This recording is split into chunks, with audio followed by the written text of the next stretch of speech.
Hey everyone, before we dive into today's topic, if you could just take a quick second to subscribe, turn on that notification bell, give this a like, and maybe drop a comment to support the channel, well, your engagement really truly does help.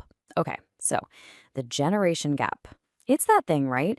Sometimes it's frustrating, sometimes it's actually pretty funny, but it is always this complex dynamic that shapes our families and, our whole society.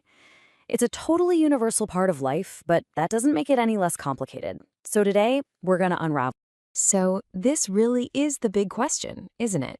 Whether you're a parent trying to keep up with a world that feels like it's changing by the second, or you're a young person who feels like your point of view just gets dismissed all the time, this disconnect is, well, it's real.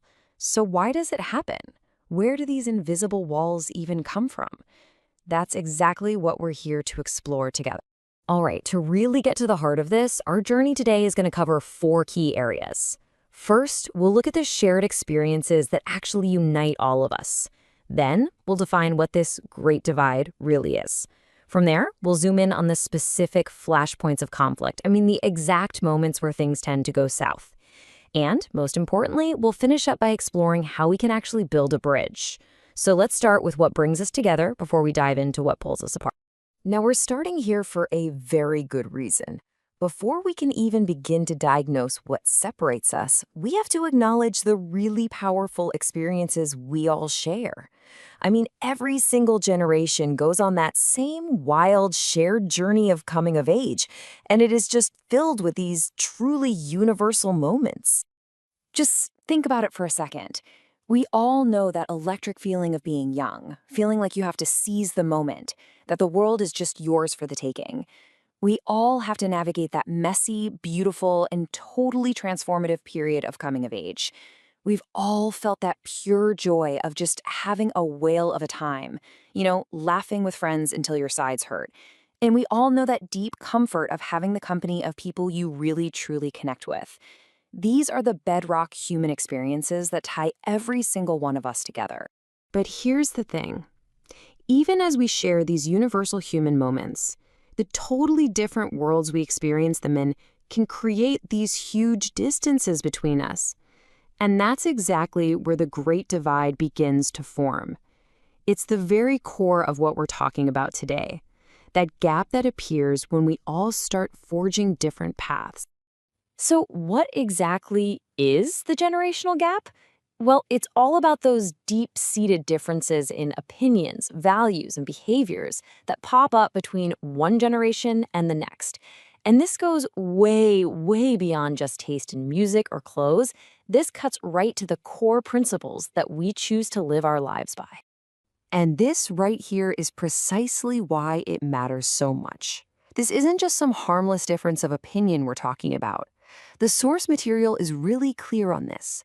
This gap is often the direct cause of something way more serious, intergenerational conflicts. This is the point where simple differences can blow up into real, painful friction inside families and communities. Yep, these conflicts are the tangible results of that gap. All the arguments and misunderstandings that just flare up. And you got to notice that crucial phrase here, conventional wisdom. This is the primary battlefield where these clashes happen, when these long-held, established beliefs run smack into brand new perspectives. Okay, so where do these conflicts actually erupt? What are the specific flashpoints that can turn a simple disagreement into a full-blown argument? Let's try and pinpoint exactly where the friction happens. To understand the conflict, we first have to get this term, conventional wisdom. It's basically the social inheritance we get, that whole collection of beliefs and opinions that our elders accepted and then passed down as solid fact. It's the whole, this is just how things are done mindset. And sure, it can provide stability, but it can also become a major source of tension. Now, what's really interesting here is this identifies the true catalyst.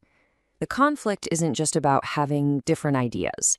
No, it ignites at the precise moment a younger person actively challenges or questions that conventional wisdom. To one person, that's progress, but to another, it can feel like a direct attack on their entire worldview. And this just brilliantly illustrates the communication breakdown. From a younger perspective, frankness is a virtue, right? Being direct is just being honest, and questioning the status quo is absolutely essential for making things better. But from an older viewpoint, there's a huge emphasis on respecting boundaries. That same directness can feel abrasive, maybe even disrespectful. The core belief is that you have to treat elders with respect, which often means you don't challenge them so openly. So, how does this actually play out in real life? Well, let's look at it from both sides. Is a younger person talking back, or are they simply challenging conventional thoughts? Is an elder offering wise guidance, or are they interfering with personal decisions? And of course, being prejudiced in your treatment of someone because of their age, that's a two-way street that absolutely guarantees friction. It's all about perspective, isn't it? So the crucial point here is that there's a line, and that line is in a different place for everybody. A level of frankness that one person sees as totally refreshing and honest can, from another person's perspective, be seen as taking it too far. It can completely shut down a conversation, putting them off entirely. And in more extreme cases, it can even disgust them, creating a really deep emotional wound that's much, much harder to heal. Okay, so we've defined the gap and we've mapped out all the flashpoints. And yeah, that can all feel a little disheartening. But the point of this isn't just to identify problems, it's to find a way forward. So how do we actually start building a bridge across this divide and begin closing the distance with understanding? This has to be the objective. Not to win the argument, not to prove the other side is wrong, but simply to bridge the gap. That requires a pretty fundamental shift in mindset, from confrontation to connection, and it demands real effort from both sides of the divide. So, how do we actually do it? Here's a practical three-step approach. First, we have to cultivate awareness. This means truly letting it sink in that different upbringings and life experiences will inevitably lead to different values. It's not about right versus wrong. Second, respect boundaries. Acknowledge and honor the limits in how we communicate. And third, communicate carefully. This is the real art form, expressing your honest self without causing unintentional disrespect. When you really boil it all down, these are the essential ingredients for success. Understanding is the foundation. Patience is the framework, because let's be real, changing deeply ingrained habits takes time. And finally, there's that really nuanced skill, the ability to be honest without being disrespectful. That balance is everything. It's kind of like the tightrope we all have to walk to build a stronger connection.